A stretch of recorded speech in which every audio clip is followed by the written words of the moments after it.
ادھر بھی وہ کہہ کے کینڈیڈیٹ لڑا تھا کہ میں اسمبلی میں نہیں بیٹھوں گا، اور پھر وہ جیتا ہمارا کینڈیڈیٹ۔ پھر اس باری ہم نے سب کو پتا کہ ہم نے الیکشن میں نیشنل اسمبلی میں نہیں بیٹھنا، تو پتا تھا کہ ہم ان کی گلیاں سڑکیں وغیرہ نہیں ٹھیک کر سکتے۔ اس کے باوجود لوگوں نے جس طرح آ کے ہمیں ووٹ دیا ہے، اس سے یہ ثابت کیا ہوتا ہے کہ قوم اس وقت الیکشنز چاہ رہی ہے، قوم اس اسمبلی کو نہیں مانتی، قوم اس امپورٹڈ گورنمنٹ کو نہیں مانتی۔ یہ ریفرینڈم یہ ہے کہ پاکستان، یہ جو امپورٹڈ حکومت ایک سازش کے تحت ہمارے اوپر مسلط کی گئی، جو کہ باہر کے ڈکٹیشن کے اوپر چلتی ہے، جو کہ پاکستان کی خودداری، ہماری خود مختاری، اس کو کمپرومائز کر کے بیٹھی ہوئی ہے، جس کے لیڈرز 30 سال سے چوری کر رہے ہیں، ان کا پیسہ ملک سے باہر پڑا ہوا ہے، جن کے انٹرسٹ ہی پاکستان میں نہیں ہے، جو کہ جب موقع ملتا ہے تو یہاں سے تھوڑا مسئلہ آتا ہے تو باہر بھاگ جاتے ہیں، NRO لے کے واپس آ جاتے ہیں۔ قوم نے ان کو ریجیکٹ کیا ہوا ہے، اور یہ بار بار سامنے آ رہا ہے۔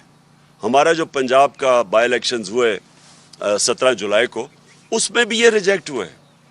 اور اس کے علاوہ بھی جو کراچی میں بائی الیکشن اور اس کے بعد جو مالاکنڈ میں ہوا، سب میں ریجیکٹ ہوئے یہ۔ اور جو کل ورڈکٹ ہے، جو بھی اس ملک میں قوتیں ہیں، جو اس ملک کا سوچ رہی ہیں، یہ لوگ تو ملک کا نہیں سوچ رہے، کیونکہ ان کے پاس ان کا تو سٹیک، میں ریپیٹ کرتا ہوں، جن لوگوں کے اربوں ڈالر ملک سے باہر پڑے ہوں، ان کو کیا فرق پڑے گا کہ پاکستان نیچے جا رہا ہے، روپیہ نیچے جا رہا ہے، معیشت نیچے جا رہی ہے، مہنگائی بڑھ رہی ہے۔ ان کا تو ایشو ہی نہیں ہے، ایشو تو پاکستانیوں کا ہے، جو کہ یہاں جن کا جینا مرنا ہے، اور ایشو ان اداروں کا ہے جن کا سٹیک پاکستان میں ہے۔ تو وہ کیا یہ دیکھ نہیں رہی کہ یہ کیا ہو رہا ہے ملک کے ساتھ، کہ یہ ایک لوگ آتے ہیں، اربوں اربوں روپے کی ان کی چوریاں، ان کی کرپشن کیسز۔ میں 3.5 سال کہتا گیا کہ یہ میرے سے ایک ہی چیز مانگ رہے ہیں، NRO، اور میں نہیں دوں گا ان کو۔ میں 3.5 سال کہتا گیا۔ پہلے دن اسمبلی میں انہوں نے جب تقریر نہیں کرنے دی، میں نے کہا کہ یہ مجھے بلیک میل کر رہے ہیں NRO کے لیے، اور مجھے افسوس سے کہنا پڑتا ہے کہ ان کے پہلے جنرل مشرف نے اس ملک کو سب سے زیادہ نقصان پہنچایا ان کو NRO دے کے۔ 10 سال میں پاکستان، یا ان کے جو 10 سال تھے، 4 گنا زیادہ پاکستان کا قرضہ بڑھا، ملک کو بینکرپٹ چھوڑ کے چلے گئے اور باہر بھاگ گئے، اور پھر جب ملک اٹھ رہا تھا پھر ان کو اوپر مسلط کر دیا گیا، اور پھر NRO دلوایا ان کو۔ اور ساری قوم تماشا دیکھ رہی ہے کہ یہ یہاں صرف چھوٹا چور پکڑا جاتا ہے، یہ بڑے بڑے ڈاکوؤں کے لیے کوئی اور قانون ہے، ان کو کوئی ہمارا انصاف کا نظام نہیں پکڑ سکتا، یہ جب مشکل پڑے گی باہر بھاگ جائیں گے۔ اور ایسے باہر بیٹھے ہوئے ہیں بڑے بڑے محلات میں، جس طرح کہ ان کی پتہ نہیں کوئی باہر کون سی بزنسز تھی، سارا پیسہ چوری کر کے باہر لے کے گئے ہیں۔ تو قوم نے ریفرینڈم دے دیا ہے، قوم نے واضح بتا دیا ہے، ان لوگوں کو ریجیکٹ کر چکی ہے قوم۔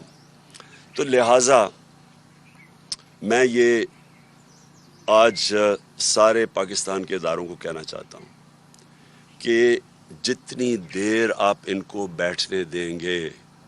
جتنی دیر یہ ہمارے اوپر مسلط رہیں گے، ہمارا ملک نیچے جا رہا ہے۔ ہمیں کہا جی عمران خان نے آئسولیٹ کر دیا پاکستان کو، عمران خان کی فورن پالیسی اتنی بری تھی کہ اب ہم آئسولیٹ ہو گئے ہیں۔ میں جب امریکہ گیا تھا، جس طرح ڈونلڈ ٹرمپ نے ہمارا استقبال کیا، جس طرح مجھے اس نے رسپیکٹ دی اور میری ڈیلیگیشن کی، سب سے پوچھ لیں، جنرل باجوہ گئے تھے تب، ان سے پوچھیں، کسی سے پوچھیں کہ کبھی کسی پاکستان کے پرائم منسٹر کو اس طرح کی عزت دی ہے۔ اور جب ٹرمپ نے اس سے، میرے جانے سے پہلے جب اس نے پاکستان کی تنقید کی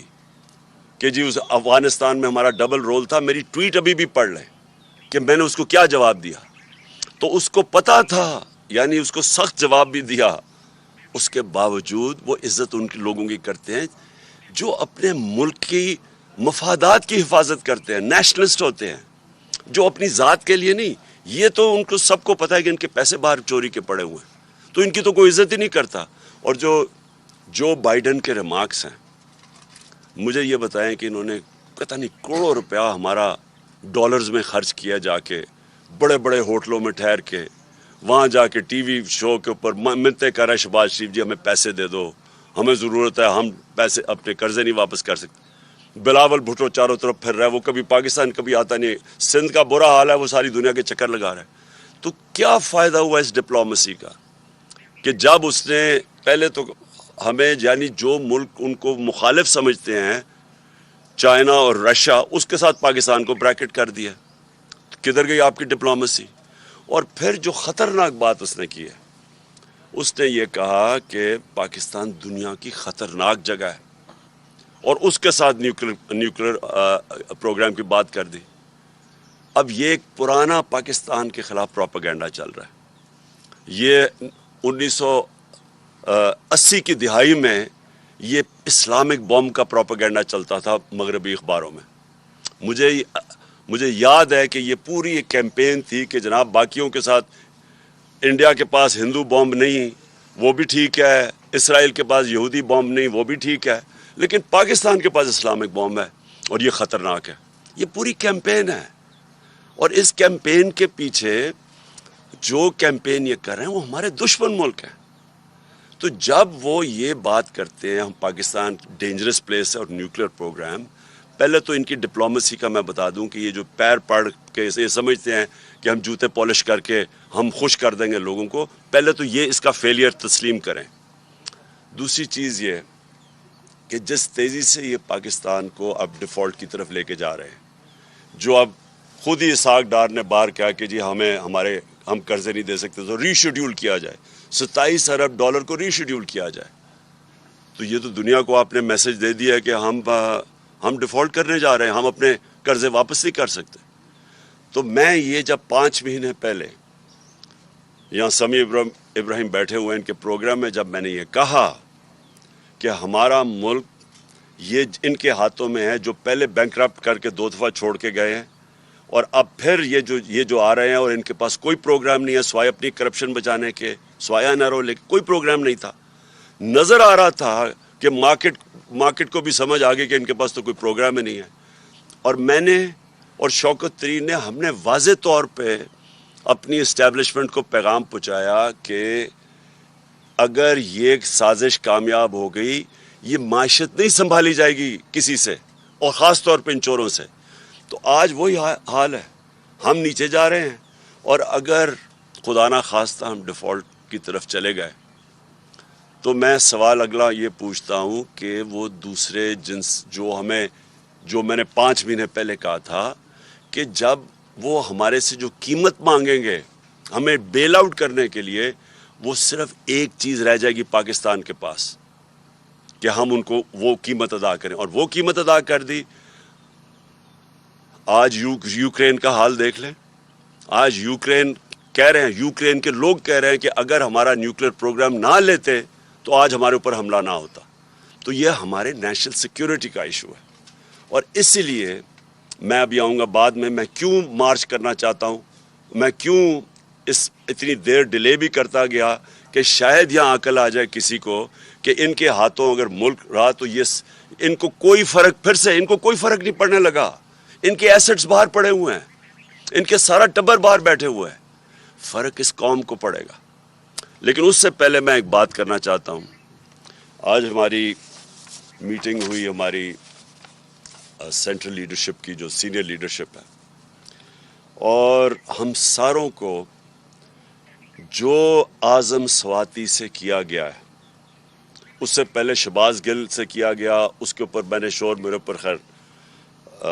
کنٹیمپٹ کیس بھی لگا, دہشت گردی کا کیس میرے اوپر ہو گیا, اور تب بھی میرا مسئلہ تو کسٹوڈیل ٹارچر کا تھا کہ ایک آدمی کو آپ کس قانون کے تحت آپ اس کو پکڑ کے, یا جو غلطی کی عدالت میں قانون بنے ہوئے ہیں, آپ جا کے ان کے اوپر ایکشن لیں. کس قانون کے تحت پکڑ کے اس کو مارا, ٹارچر کیا, ننگا کیا. وہ ایک اور جمیل فاروقی, وہ بھی وہ جرنلسٹ ہیں, وہ کہتے ہیں میرے سے یہ کیا گیا. عمران ریاض کو پکڑ کے ایک چھوٹے سے کمرے میں بند کر دیا گیا. تو لیکن جو اعظم سواتی سے کیا, میں آج اپنی قوم کے سامنے یہ چیز اس لیے رکھنا چاہتا ہوں کہ ایک پاکستانی ہوتے ہوئے, اب میں یہ نہیں کہہ رہا کہ میں کسی پارٹی کا ہیڈ ہوں, پاکستانی ہوتے ہوئے